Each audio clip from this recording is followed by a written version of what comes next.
Well, hello everyone. So in this video I'm going to tell you about type of camera, type of photography, and the criteria to buy a camera. So without any further ado, let's just jump into it.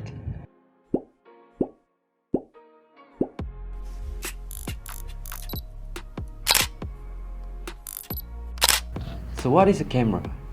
Camera is an optical tool that is used to take and capture images. Basically, a camera is a tool that has camera body with small holes called aperture that allow lights to come into the sensor in the body. There are many types of camera, from the film camera to the mirrorless camera. But in this discussion, we will discuss about the three different types of camera, which are point and shoot camera, prosumer camera, and DSLR camera. So the first one is point and shoot camera. Point and shoot camera, or usually called a compact camera or pocket camera, is useful for the people who want to take vocational photo or documenting family events.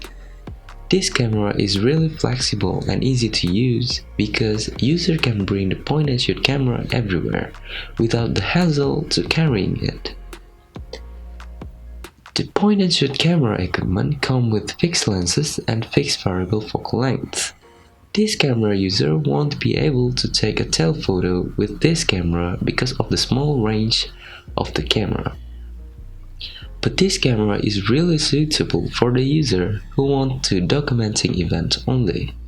So there are not many equipment available for this camera because of the built-in equipment of this camera that is already fixed and can't be changed or added. With this camera, there are only JPEG format available. Many point-and-shoot camera uses AA batteries. Only several and high-end point-and-shoot camera uses spatial battery. Compared to every type of camera in the market, point-and-shoot camera is easy to use and easy to carry everywhere because of the small size of this camera. The second one is prosumer camera. Prosumer is the abbreviation of professional consumer. This camera can be used manually, where user can change the aperture size, ISO, and shutter speed. But this camera also have the easy auto mode. These things makes the prosumer camera an all-in-one solution for the user, where it's like DSLR camera and at the same time it can be the point-and-shoot camera. And the last but not least is DSLR camera. DSLR camera is the short for digital single lens reflex camera. This camera is real flexible but not really easy to use for every people, because this camera is meant for those who really want to step into the professional photography field. DSLR cameras are equipped with detachable lenses. If the user are going to take a landscape photography, user can attach a wide-angle lens, and for wildlife photography, user can attach a telephoto lens. Many equipment that can be used with this camera. It is because this camera is a professional camera that needs to have a lot of external equipment, which are extended battery space, external flash, tripod, and many more external equipment for this camera to help take a great photo. DSLR camera gives the photographer many format options for recording images such as RAW, TIFF, and JPEG format. One of the factors that makes DSLR cameras quite popular is the variety of lens choices that are available. Nowadays, every DSLR cameras are capable to record videos. Some of them can even record a 4K videos. So that's all about the type of camera. We're jumping to the type of photography. So there are many types of photography in the photography field. But in this video I'm going to tell about the 5 main types of photography, which are portrait photography, photojournalism photography, fashion photography, sports photography, and architectural photography. So jumping to the first one, portrait photography. Portrait photography is the common type of photography that aims to take a picture of the personality of a person or groups. Portrait photography can either be candid or posed, full body or closed up.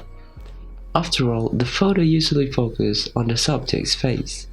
Tone and emotion of the photo is conveyed by the background and lighting. The most popular type of portrait photography is the professional headshot of a model. The best portrait photographer can make the photo look stunning and the model's expression looks natural. Jump into the second one, photojournalism photography. Photojournalism photography is a type of photography to tell a story of an event through photos. Journalistic photos should take the photo as realistic as possible, no effort or directing to the event. Usually the photojournalists have planned to have an unplanned events. Their photos usually are published to the magazine or newspaper. The third one is fashion photography. Fashion photography is a photography type that glorifies clothes and other fashion to make them more interesting to see by the customer. These are usually got published to the magazine. Photographer can use this type of photography because of the creativity to take an eye-catching photo. The fourth one is sports photography. Sports photography can portray the emotion and action that spark in the sport events by capturing the athletes. Sports photographer needs to shot the photo in high speed to get the action around the event, and the way to do this is to increase the shutter speed to take high speed photos. Sport photographer usually uses long lens on their camera to take the photo from far away. An interesting angle can help bring out the photographer's work in this competitive genre. The last but not least is architectural photography. Architectural photography takes the subject of interior and exterior buildings and structures. This genre includes a wide variety of structure from traditional to modern buildings.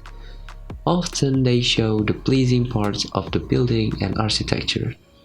Attractive colors and materials can also be the point of this type of photography. So that's about the type of photography. We're jumping to the criteria for buying camera.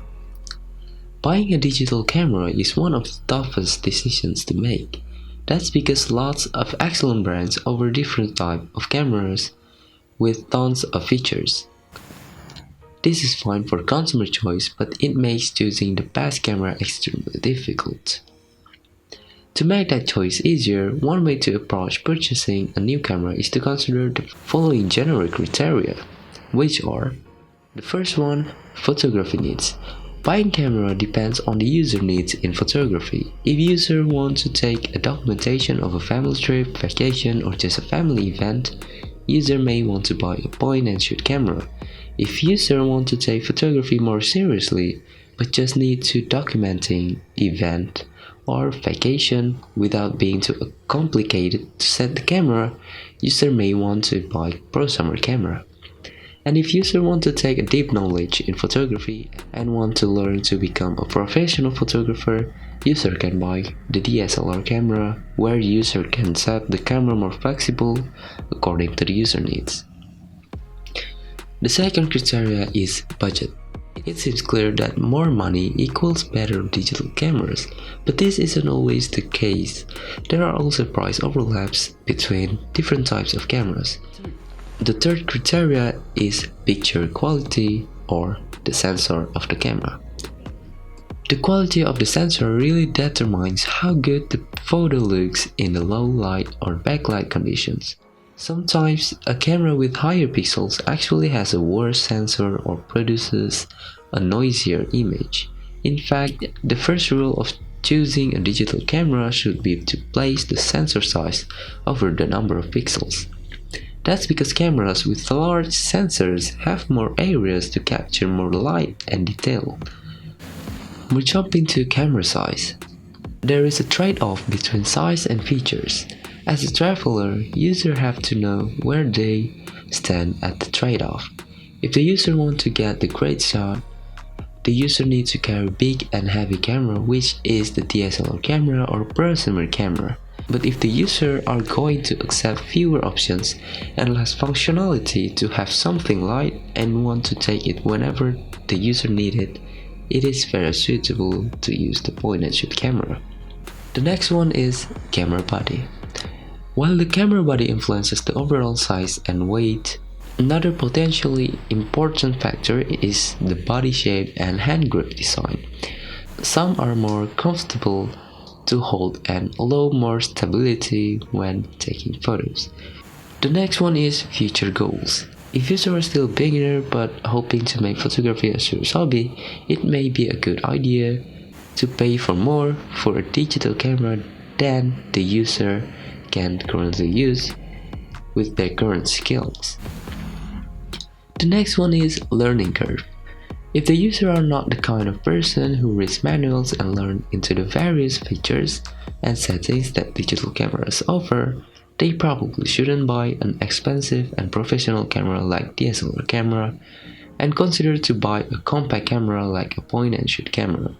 If the user is an easy learner and want to know deep about camera settings, they should probably buy prosumer or DSLR camera. The next one is camera speed. There are three main types of digital camera speeds. The first one is startup delay, the time between when you turn the camera on and be ready to shoot. The second one is shutter lag, the time between the user press the button to take a picture and when it actually succeeds in doing so. And the third one is the burst speed, the number of consecutive shooting mode photos that can be taken over a period of time. The next one is camera brand. There are many camera brands in the market. Start knowing each brand of the camera. Do research for each camera brand and what type of cameras they serve. Each brand has different functionality in their camera. The manual book and button is also different for every camera brand. So start knowing that brand is more suitable for the user before buying a camera.